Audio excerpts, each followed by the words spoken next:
مدینہ پاک کی ایک سرد رات کا واقعہ۔ موسم سرما عروج پر انسان تو انسان، جانور، چرند پرند بھی اپنے گھروں میں سردی سے بچنے کے لیے دبکے ہوئے۔ ایسے سخت سردی کے موسم میں فاروق اعظم، اسلام کے دوسرے خلیفہ رضی اللہ عنہ، اپنے غلام خاص حضرت اسلم رضی اللہ عنہ کو ساتھ لیتے ہیں کہ چلو رعایا کی خبر گیری کرتے ہیں۔ خادم و مخدوم مدینہ پاک کی گلیوں کا مشاہدہ کرتے ہوئے مدینہ پاک سے باہر ایک خیمے کو دیکھتے ہیں جس میں آگ روشن تھی۔ امیر المؤمنین عمر بن خطاب رضی اللہ عنہ نے اپنے خادم سے فرمایا، آؤ چل کر دیکھتے کیا معاملہ ہے۔ دونوں چلتے ہوئے جیسے ہی خیمے کے قریب پہنچے تو منظر دیکھ کر حیران رہ گئے۔ وہ ایک ٹوٹا پھوٹا کچا گھر تھا۔ وہاں ایک عورت اپنے ننھے منھے بچوں کے ساتھ مقیم تھی۔ چولہے پر ہنڈیاں چڑھا رکھی تھی، کھانا پکا رہی تھی، بچے ساتھ بیٹھے بھوک کی وجہ سے روئے جا رہے تھے۔ امیر المؤمنین رضی اللہ عنہ نے سلام کیا۔ اس خاتون نے دونوں کی طرف توجہ کیے بغیر سلام کا جواب دیا۔ امیر المؤمنین گھر میں داخل ہونے کی اجازت طلب کرتے ہیں، اندر آ سکتا ہوں؟ خاتون کہتی ہیں، خیر کا ارادہ تو آؤ ورنہ کوئی ضرورت نہیں۔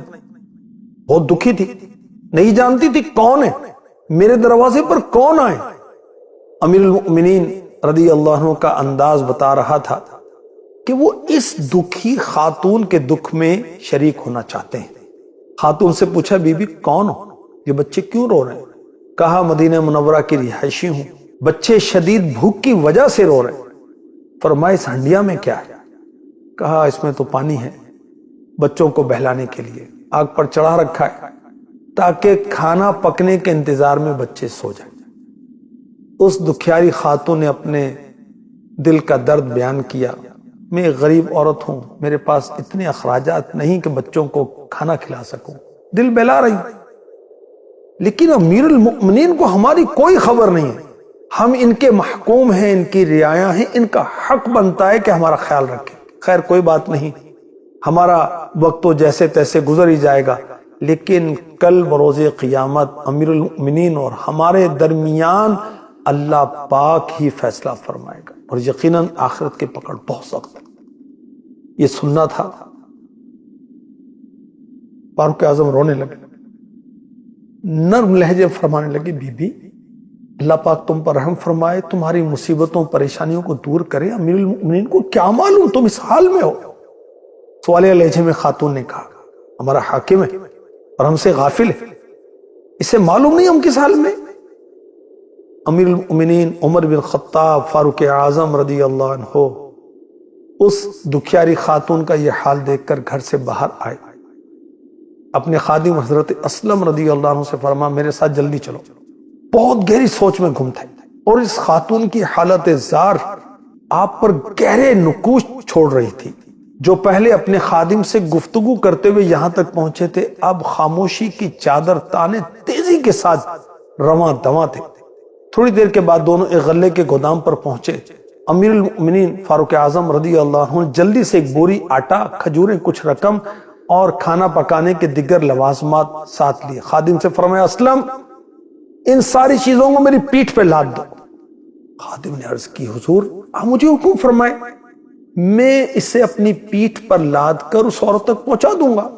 خادم کی طرف دیکھا اور کہا، آج اس دنیا میں تو میرے حصے کا بوجھ اپنی پیٹھ پر لاد لے گا، لیکن یاد کر اس دن کو جس دن کوئی جان کسی دوسری جان کا بوجھ نہیں اٹھائے گی اور کسی کی تکلیف دوسرے کو نہیں دی جائے گی۔ کیا تو اس دن بھی میرا بوجھ اٹھائے گا؟ خادم آقا کا فکر آخرت سے بھرپور جواب سن کر خاموش ہو گیا۔ حکم کی تعمیل کی، سارا سامان آقا کی پیٹھ پر لاد دیا۔ اللہ! اب دونوں ایک بار پھر مدینہ پاک سے باہر اس دکھیاری خاتون کے گھر کی طرف رواں دواں ہیں۔ تھوڑی دیر کے بعد دونوں گھر تک پہنچ گئے۔ خاتون ان دونوں کو سامان کے ساتھ دیکھ کر حیران رہ گئی۔ امیر المؤمنین نے وہ سارا سامان اتارا، آٹے کی بوری کھول کر خاتون سے کہا، اس میں سے آٹا نکالو، اس پر نمک ڈالو تاکہ میں حریرہ بناؤں، ایک آٹے سے بنائے جانے والا کھانا۔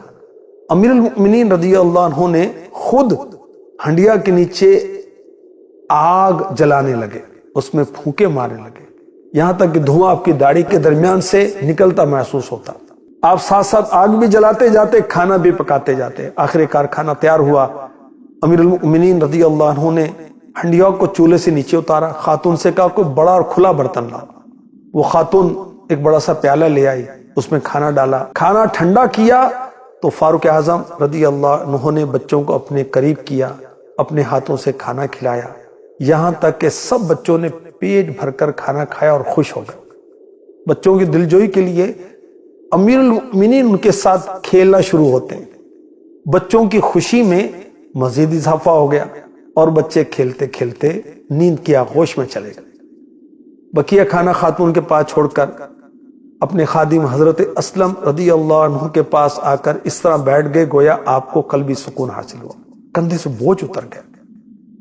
خاتون متوجہ ہوئی، کہنے لگی تم کتنے شفیق ہو، کتنے رحم دل ہو، تم نے مصیبت کی گھڑی میں ہماری مدد کی، میرے روتے ہوئے بچوں کے چہروں پر مسکراہٹ کے موتی بکھیرے، میں کس منہ سے تمہارا شکریہ ادا کروں؟ اللہ پاک کہ تمہیں اس کی بہتر جزا عطا کرے گا۔ حقیقت تو یہ ہے تم ہی امیر المؤمنین بننے کے حقدار ہو۔ حضرت اسلم رضی اللہ عنہ دیکھ رہے تھے، خاتون کے لہجے میں واضح تبدیلی آ چکی تھی، وہ دل سے خوش دکھائی دے رہی تھی۔ امیر المؤمنین کی جگہ کوئی اور شخص ہوتا تو اپنی تعریف پر پھولا نہ سماتا، لوگوں میں جا کر سینہ چوڑا کر کے کارنامے بیان کرتا، لیکن آپ نے بالکل توجہ نہ دی۔ فرمایا بی بی جیسا تم کہہ رہی ہو ویسا بالکل نہیں، میں اور امیر المؤمنین بننے کا حقدار، یہ تو بڑی عجیب بات ہے۔ ہاں ایک بات ضرور ہے، اگر تم کبھی امیر المؤمنین کے دربار میں آؤ گی مجھے وہاں ضرور دیکھو گی۔ پھر فاروق اعظم رضی اللہ عنہ نے اللہ پاک کا شکر ادا کیا اور خادم حضرت اسلم رضی اللہ عنہ کی طرف متوجہ ہو کے فرمایا، اے اسلم، بھوک نے ان بچوں کو جگا رکھا تھا، بھوک انہیں رلا رہی تھی، میں نے یہ حالت دیکھی تو مجھے اپنے بچے یاد آ گئے، میں نے دل میں یہ تہیہ کر لیا، ان بچوں کی بھوک کو شکم سیری اور رونے کو ہنسنے اور غم کو خوشی میں تبدیل نہ کر دوں جب تک چین سے نہ بیٹھوں گا، نہ ہی واپس گھر جاؤں گا۔ اللہ پاک کا شکر ہے میں اپنے مقصد میں کامیاب ہو گیا۔ اب مخدوم و خادم دونوں مدینے پاک کے مبارک گلیوں سے ہوتے واپس اپنے گھر آ جاتے ہیں۔ اللہ ہمیں بھی توفیق دے، اپنے بچوں کی فکر تو سارے کرتے ہیں، اپنے پڑوسیوں کی فکر کریں، رشتہ داروں میں غریب لوگ ہیں ان کے بچوں کی، اس قوم میں، اس ملت میں، اس امت میں جو غریب لوگ ہیں اللہ توفیق دے، ان کو کھانا کھلائیں، کچھ ان کو رقم دے دیں، ان کو کچھ اناج بھیج دیا کریں، کوئی گوشت بھیج دیا کریں اور کوئی چیزیں بھیج دیا کریں، ایک دوسرے کا حال پوچھا کریں، ایک دوسرے کی مدد کرنا اللہ ہمارے مقدر میں فرما دے، آمین۔